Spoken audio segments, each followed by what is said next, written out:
Alex says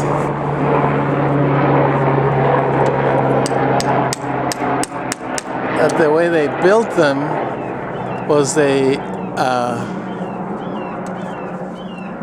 put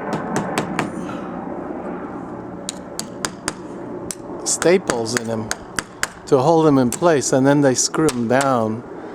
So it's a bitch getting all the staples out one by one in order to be able to remove stuff.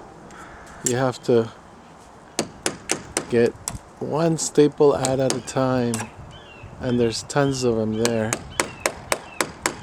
and then you can start ripping stuff out. Here you can see what's underneath. The framing wood is shot here, and the bitch is, how do you hold the thing up? In order to change that out, we're gonna have to hold it by the top of the window frame.